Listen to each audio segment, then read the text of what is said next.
l'aspect positif, c'est que comme tout le monde va souffrir, alors ça va accélérer l'éveil des consciences des Africains. Et ça, c'est un aspect vraiment positif.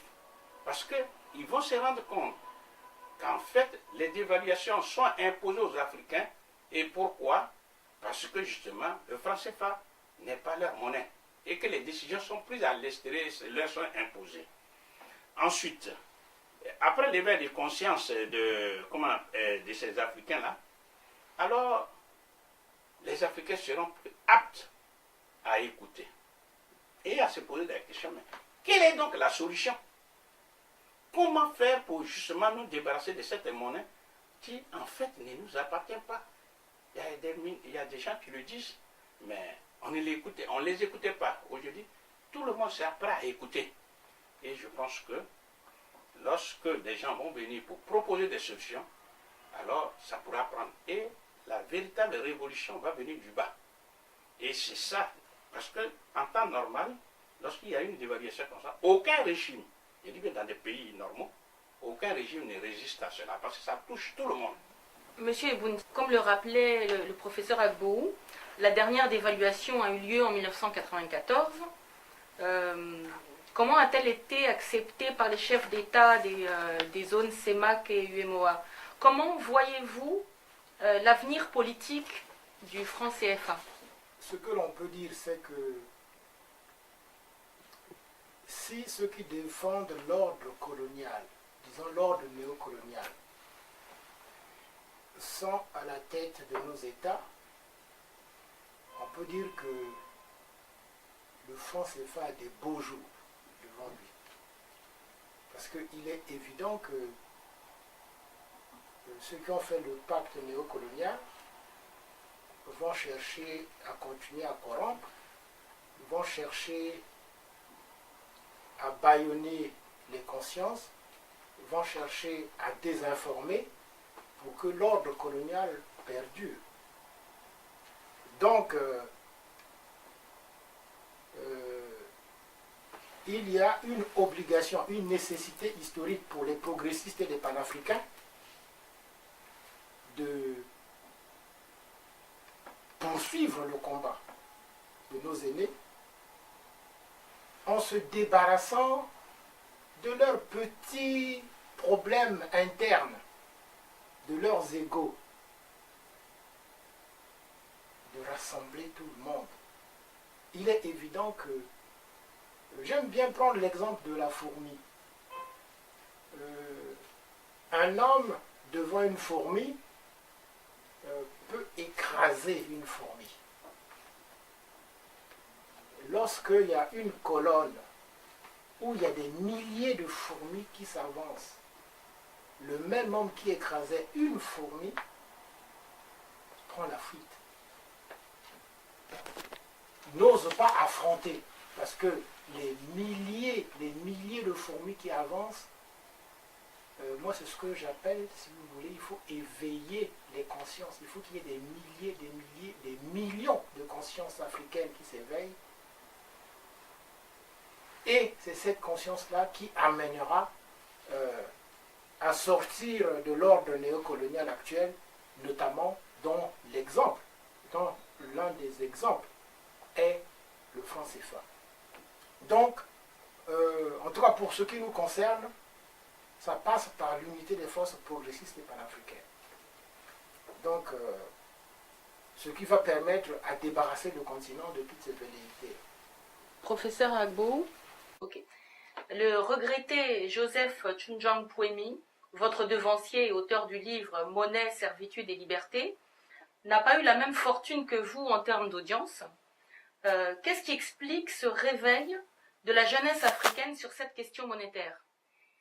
Bien, disons que d'abord le procès Joseph Pouemi Tchunjang a écrit en 1980. Les moyens de communication n'étaient pas ceux d'aujourd'hui. Aujourd'hui, on a Internet. Donc ça, c'est très important. Deuxièmement, il faut reconnaître que la question même du CFA était méconnue à cette époque, en 1980. Et il était très marginal. son livre a été méconnu. C'est connu par une petite minorité, mais l'élément même le plus important, ce sont les moyens de communication.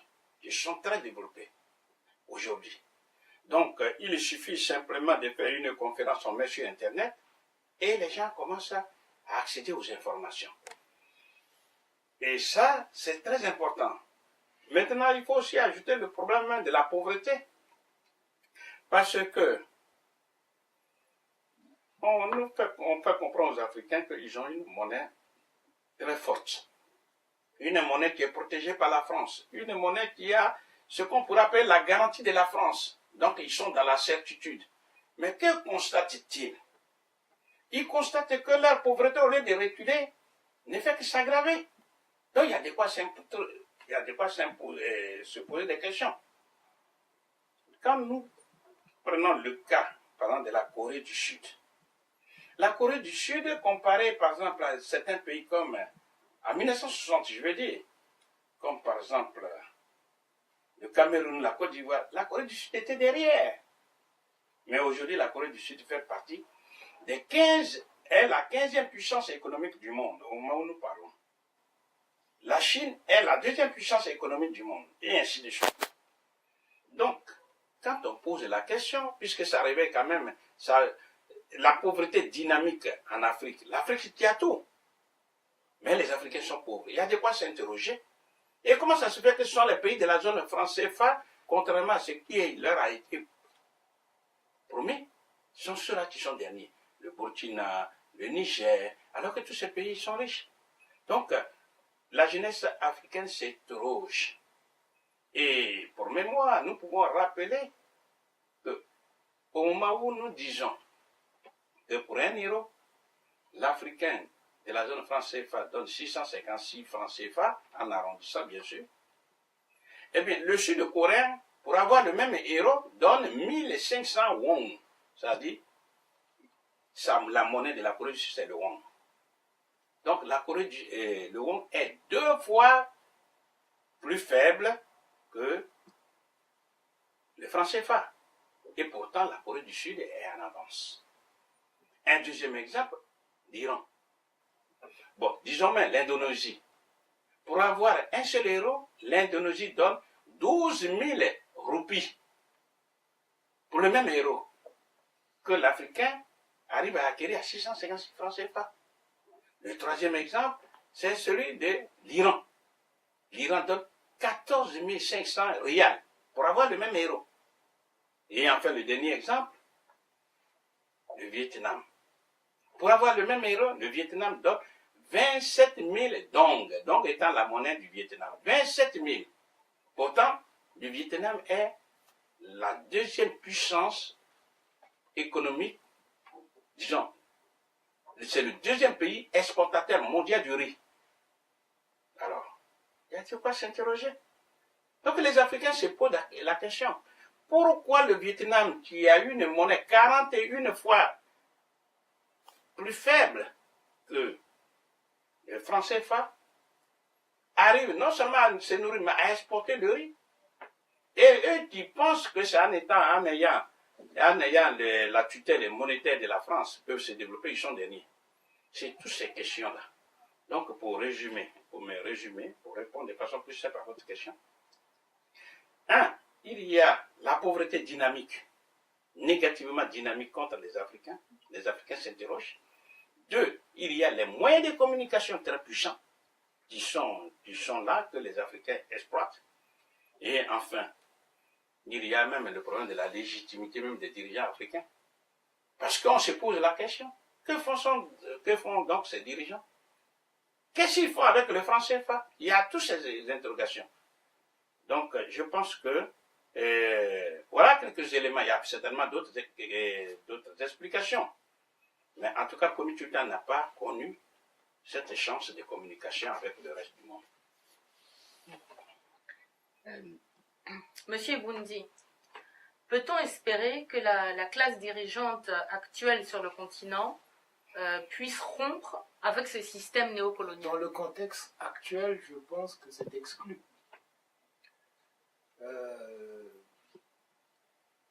La rupture ne peut venir que du bas. je pense que le professeur l'a évoqué, il faut que ça parte du bas. C'est les peuples africains qui vont pouvoir pousser de telle sorte que il y ait à la tête de ces États des progressistes, des panafricains, pour mener une politique favorable aux intérêts des peuples africains. Donc, parce que j'ai du mal à voir que les dirigeants actuels puissent scier la branche sur laquelle ils sont assis. Vous prenez les pays de l'Afrique francophone,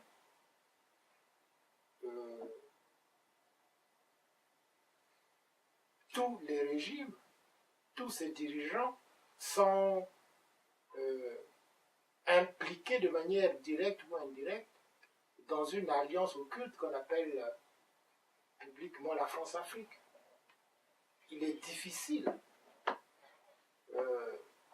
d'être un suppôt de la France-Afrique et de scier cet arbre-là, c'est pas possible. Sinon, l'ordre part de ceux qui vous ont mis là pour vous échanger, de mettre quelqu'un d'autre à votre place. Donc, je pense qu'il est exclu de concevoir que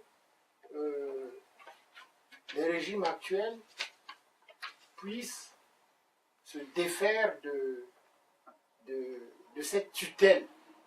Je pense que c'est les peuples qui seront capables de prendre leur destin en main et de mettre les dirigeants ou les équipes qui seront capables de défendre leurs intérêts.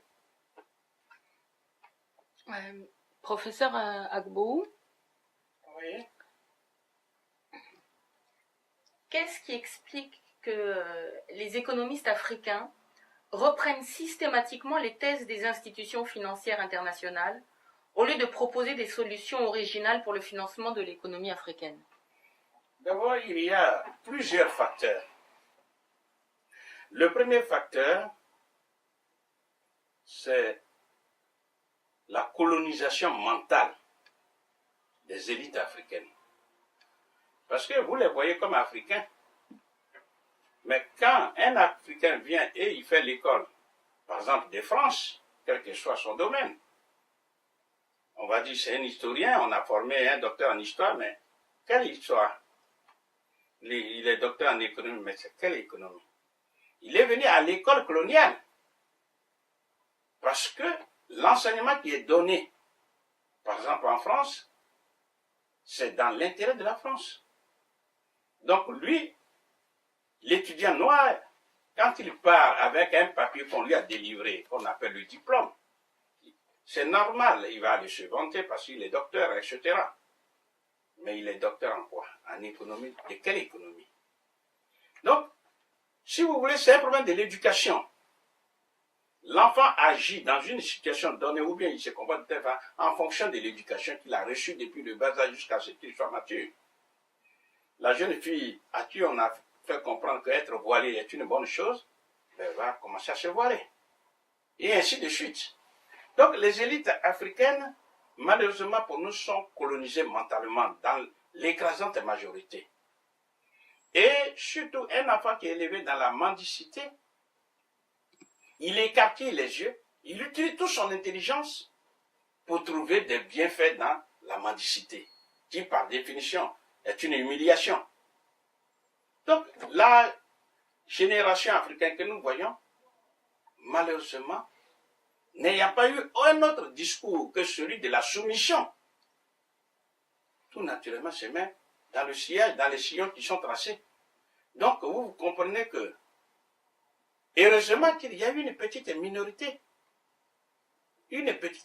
d'Africains qui prend conscience, pour dire que c'est tout à fait normal que tout ce qu'on nous a appris à l'école, par exemple occidentale, etc., ils nous ont appris ce qu'ils ont envie d'apprendre parce que c'est leur programme. Mais nous, maintenant, nous avons nos propres problèmes. Et nous devons remettre en cause tout le système néocolonial ou colonial qui est là. Et c'est pourquoi nous nous battons